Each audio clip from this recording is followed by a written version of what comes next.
Hi, everyone. This is acyuta-bhava from Nightlight Astrology. And today we are going to take a look at a birth chart that I did recently with permission from one of my clients in order to demonstrate a few chart reading techniques. As you guys know, I like to do these throughout the year for a couple of different reasons. One, I know that a lot of people are at home studying. They may not have the time, the energy, the finances to commit to a course, whether it's mine or somebody else's. And so I like to take some time occasionally to just give people some tips for delineating charts at home if you're reading or learning to read on your own. And also, I do this to promote my programs, give you a sense of the kinds of things you might learn if you take one of my courses. I'm not in promo mode at the moment. All of my courses just started in June. My next ones start in November. I'll be, talking more about what's included in my courses and stuff like that in the fall. But if you have questions in the meantime, you can always check out my website, nightlightastrology.com. All right. Well, thanks to my client today for providing us with this chart, which has a number of really, excellent features that can be used to demonstrate some delineation techniques. I'm going to put this up on the screen right now for you. And so here's a couple of things that I'm going to recommend today. I'm going to talk to you about looking again. I mean, you've heard me say this before in other demo videos, but how important it is to understand dignities. If you understand something about essential dignities, if you understand something about house rulerships, and if you understand something about aspects. Aspects are going to connect different topics across the wheel. Dignities are going to tell you what kinds of planets are very potent in the life and in what areas of the life based on the house or house rulership. So let's take a look at some of the features of this chart and I'm just going to give you a sense of what I notice when I first look at a chart. So when I first look at this chart, the thing that catches my eye right away is the fact that we have the moon in its own domicile, along with an exalted Jupiter. So the domicile ruler and the exaltation ruler together in the sign of Cancer in that 10th house, along with the midheaven, the critical degree that could float freely in whole sign house systems between 11, 10, and 9. You also have the south node of the moon there, but I'm going to kind of set that aside for a moment and just focus on the fact that you have two powerhouse planets, very well dignified Cancerian planets in the 10th house, which is often going to correlate to a person's career. So right away, I'm going, this person does something just totally moon Jupiter in the 10th. Now, one of the things that I notice right away, which I find interesting if I'm looking at that a little bit more closely, is that this moon Jupiter dynamic, especially the exalted Jupiter, connects through a trine, a degree-based trine, to both Mercury and to Saturn. So there are some very strong aspects to that Jupiter. I'm not so crazy about these two planets, although trines are positive, but one of the things that worries me now is, hey, look, here's a retrograde Saturn in the second house of money. Okay, that looks like it could be a little rough. Then we also have Saturn being a malefic that often brings kind of challenging events. Then we have Mercury, a planet that is in its fall in the 6th house here. So a challenging house, a planet that's not well dignified, but both are in close trines to Jupiter. So as I'm gathering my kind of insight about this, first I go, ooh, like look at that, look at the moon Jupiter. And then I go, kind of a rough looking Saturn in the financial house and kind of a debilitated Mercury in the 6th. Wonder what this is about. I'm just kind of giving you, I won't interpret any of this, just give you what I see right away. I'm also concerned about money and finances, perhaps related to marriage or debts or things like that, because Saturn is also opposite Mars in the 8th house. Now, Mars is the ruler of the 7th place of marriage and is debilitated in the 8th house of spouse's money or assets or resources, and in an opposition to that Saturn in this individual's own financial house, the 2nd. So I start going, money, marriage challenges, money, business challenges, maybe some questions about the balance of power or resources in relationships. Okay. And then simultaneously, I'm drawn to the fact that this was a setting sun that was exalted in the sign of Aries. It's a very powerful sun in the 7th house of marriage. But again, its dispositor is that debilitated Mars and Taurus in the 8th house. So to see how the dignities, the chain of rulerships, the house topics can start giving me a picture. For example, when I see this, I say to myself, this person must do something Moon Jupiter for a living. I'm not exactly sure yet how Mercury's debilitation in the sixth plays in, but maybe it has something to do with what they profess or what they do for a living. Maybe a debilitated Mercury means that they, for example, one of the first things that came to my mind was that this person uh, um, works with people who have mental health problems because of fallen Mercury in the sixth could be a sign of mental or emotional health problems. Moon Jupiter in the 10th is often a caring profession. But those are just those are I call them low hanging fruit. That's the stuff that you see over and over and over again. But lots of times there'll be variations and it'll be something you haven't even thought of before. At any rate, there's also an exalted Venus in the sixth. I didn't pay a whole lot of attention to that, but I do notice it's the ascendant ruler. It's exalted. It's in the sixth house. Gives me sort of a feeling for the person's character a little bit. So I gather things like this and just get a feeling for it. And then, again, maybe an aspect or two will stand out to me as very potent. In this case, the all three planets at 20 degrees. In modern astrology, sometimes it's called a grand water trine. I've never been able to really, make a lot of meaningful interpretations based on that, other than to say there's a strong elemental disposition in the chart. I find that aspectually delineating things based on what appears to be the planet or points, like, let me put it this way. In ancient astrology, aspects can be related to one another depending on what your starting point is. If I'm analyzing Mercury, then the trines are from Jupiter and from Saturn to Mercury, offering their testimony to Mercury in some way. If I'm starting with Jupiter, then the testimonies are from Mercury and from Saturn. If I'm starting with Saturn, then they're from Jupiter and from Mercury. So depending on what my starting point is and how and why I'm using the planets and what exactly I'm interpreting, the aspects will be used differently. And that's something that I hash out in my course at length. But the point is that these aspects, these 20 degree markers with the trines are definitely a powerful piece of the chart. The Mars-Saturn opposition is quite strong as well. So in terms of aspects, those are the big ones for me. All right, so let me just give you some of the things that I start interpreting based on this. First of all, I'm just going to do like a sun, moon, rising thing. The sun is like the plot line. I look in the seventh and I say, this person is going to learn about themes of power, dominance, maybe the relationship between power, dominance, and submissiveness with the ego and the wills through marriage and relationships.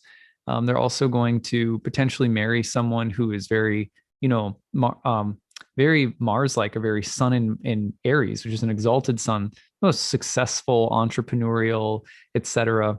But there might be some challenges between with the spouse or with spouses, plural, with money and business and financial independence versus dependence, because that sun in Aries in the seventh, which is telling us a lot about the plot line of this life, is disposed of by Mars in the eighth, which has the opposition to Saturn in the second. So it's financial stressors around this like powerful marriage complex that we're seeing with the exalted sun in the seventh. So that comes up to me first, and I just sort of make some notes about that. And then let's say I want to go to the environment of the lifetime. I'm going to look at the moon to get a sense of where is this, what's the setting? If you're thinking about the fish that live in the ocean, well, what kind of coral do they live around, or what kind of temperature is the water? What other kinds of, where are they in the food chain? Like, what, kind of get the ecosystem that they're born into. So the moon will often give us that, just paint the mood and the environment of the lifetime overall. Well, here it's a career-driven lifetime, probably, or a very busy, active, action-oriented lifetime with the planets in the 10th, and they're doing moon stuff. Now that could be like a full-time mom, homemaker, or something like that, or it could be a caregiver. It could be someone who nurtures something.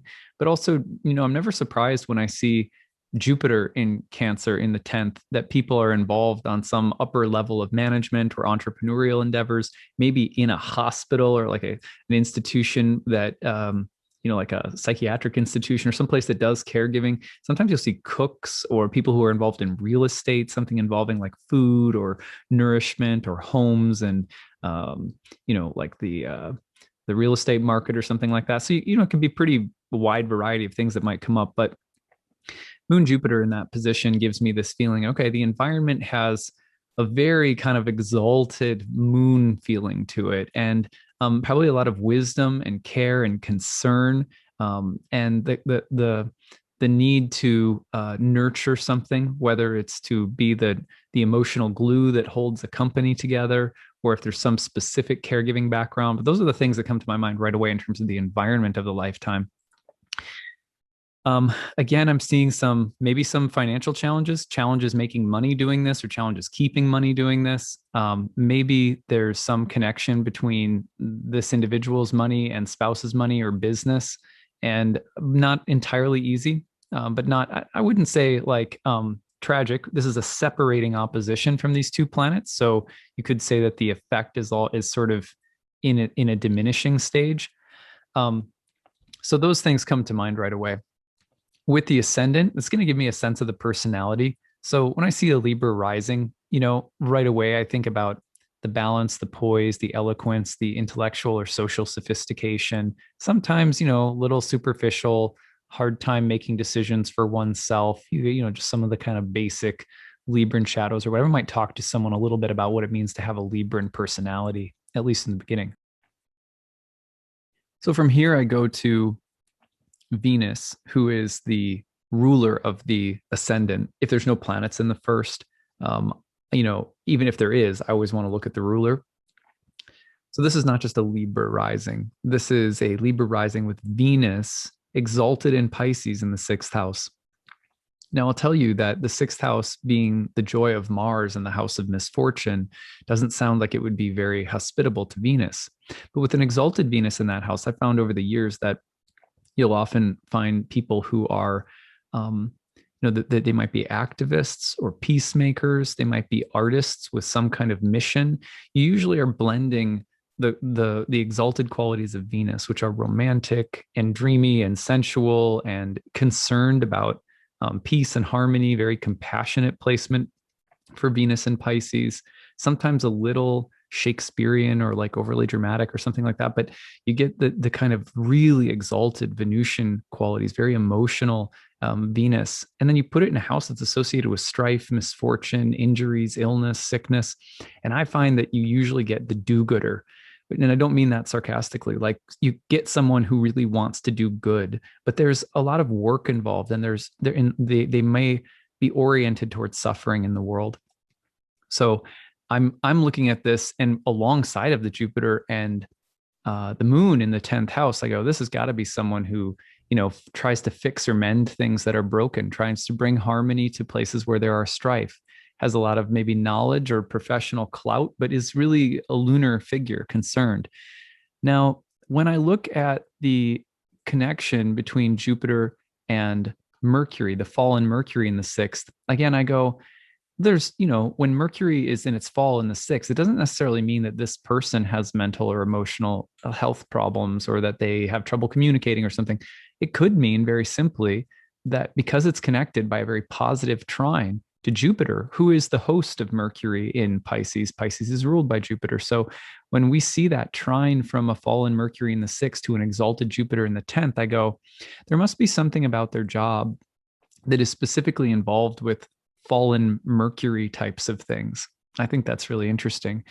Okay. At any rate, those are kind of the notes that I get. Now, I can tell you that sometimes people, like, especially my classes, will hear me demoing charts. And I usually it's a lot, more piece by piece and broken down very slowly because my classes are like 3 hours, right? But when you hear something like this, know that the ease and fluidity, in a sense, of being able to connect and associate symbols and patterns in the chart comes in time. It's greatly helpful to simplify down to the traditional 7 planets when studying ancient astrology. Your ability to read and sharpen, then eventually add the outer planets back in. It'll make you so much better an astrologer. So in my first year program, we use whole sign houses. We take out all the outer planets, really focus on learning the traditional techniques of delineation. At any rate, so it takes time. Because I know sometimes people hear this and get a little like, I can't do it that fast. And like, no, you shouldn't be able to. But if you can follow the connections and you can go, okay, I was able to follow that, or re-listen to it and carefully be able to follow the associations I'm making or the rulership chains I'm breaking down or the aspects, you're in really good shape if you can follow it. That's the first step, is to be able to just understand the reasoning. Okay, so a little bit about this client. So this client is a professional therapist. Not surprising, right? A professional therapist. And they have, throughout their life, that's been their thing, doing professional therapy and caregiving work. So we were just right on the money. They have had some real challenges in marriages and relationships. And, they've had to go through some phases in life, long phases of being alone, which is very common for the Aries sun in the seventh, after relationships with very powerful men, but men that also, might have made this person feel a little suffocated, or might have been someone who was too challenging, or too much of the type A, foot on the gas pedal, kind of sun and Aries type. One of those people, though, however, greatly benefited the native's career, because they opened a clinic together, under his steam and his leadership and his sort of locomotive personality. But even though they divorced, they have still worked together. And but she mentioned that she has had, like a history specifically in that relationship of the business being bound together, but also of differences over sort of life purpose, especially around money and business, that actually was a part of their divorce. But then they ended up staying in business together. Isn't that funny? See that Mars-Saturn opposition, with Mars ruling the seventh house of marriage and disposing of the exalted sun. This person has had more problems gaining or keeping money than their spouses, generally speaking. But also, kind of has fear and almost like a scarcity mentality sometimes that they talked about with regard to Saturn in the second house. So that's, or we can see that Saturn in the second house reflects that anyway. So one of the things that I found interesting is this person, Venus sometimes rules sisters. And you'll see that the third house of siblings is also ruled by Jupiter. So you're actually connecting Jupiter and Mercury. Remember, they're in a trine again, as well as Venus, all possibly the topic of siblings. And I found it really interesting that this individual's sibling is in a caregiving field as well. And what's interesting is that sibling is a speech pathologist. You can see the Venus with the fallen Mercury in the sixth. What I think is extra interesting here, and I remember I told you that sometimes you'll have like the do-gooder with an exalted ascendant ruler in the sixth, or any ascendant ruler in the sixth can translate to that. But someone who has a purpose and a conviction behind wanting to do something, some mission in the world or something like this, very sixth housey. So one of the things that this person has done is really fought actively for the rights of disabled adults to receive, and I don't know if the phrase is mentally handicapped, if that's used any longer. And I apologize if I'm just not up on what the jargon is in the field, but it would be like mentally or developmentally disabled adults, like Down syndrome, or I don't know exactly what the categories would be of the disability. But this individual has been very specific about, there's kind of she's part of a movement to give more talk therapy, because she's a therapist, like talk therapy to, like disabled adults, which I guess there's been a lot of debate about in the field, or there's been more, there's been less of that kind of resource available. I thought that was really interesting. And she, also working with adults specifically who have problems communicating their inner life and trying to focus on that. So not only does she work in, mental, emotional health with people with the fallen Mercury in the sixth, but specifically adults with disabilities who may not usually be thought of as candidates for talk therapy. I thought that was really fascinating, and especially also fascinating that there's a family connection to the same kind of caregiving around speech and communication with her sister as well. It's just a really fascinating thing to see there. Anyway, so these are some of the highlights of her life, things that have really shaped her life, with just the simple tools of a sun, moon, rising analysis, being able to break down some dignities, some house rulership, some basic aspects. you can get a really good feeling. Maybe the hardest hurdle to overcome in reading charts is, being able to go from the space where you can look at a chart and see a lot of what's going on. You can really identify things, but then narrowing it down or knowing how to talk about it, narrowing down the field of options for what might be going on or how to talk about it. That is something that there's almost no way to teach that other than time and seeing it done a lot in person. One of the reasons that I specifically add on almost the whole third of my program dedicated after we learn techniques to, practicing with live clients or doing videos like this for people out there is because you almost need to be able to see how the symbols are being broken down by an astrologer and communicated or translated in their head, and then what the actual story is with a client to be able to develop that skill. Because most people don't have a problem after a certain amount of time with technically looking at the chart and seeing all the pieces and starting to get feelings and images coming in, but then learning how to go to that next step of translating that to a client meaningfully. If you're too specific, you'll almost always mess up. If you include too many possibilities, you'll overwhelm. So somewhere right in the middle, we're learning to communicate with these connections of symbols that we're seeing. And, that's something that just time and repetition, and you learn ways of cultivating your language.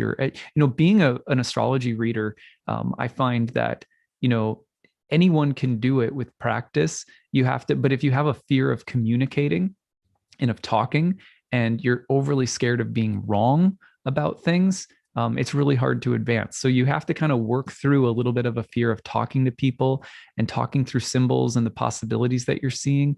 And, in the beginning, one of the best ways to do that really is to just see a lot of clients. And you don't have, not clients, but see a lot of people, and probably people that's in a pretty non-threatening space. So friends of friends, things like that, and keeping your readings pretty light and simple, just trying to work your associative muscles and descriptive muscles.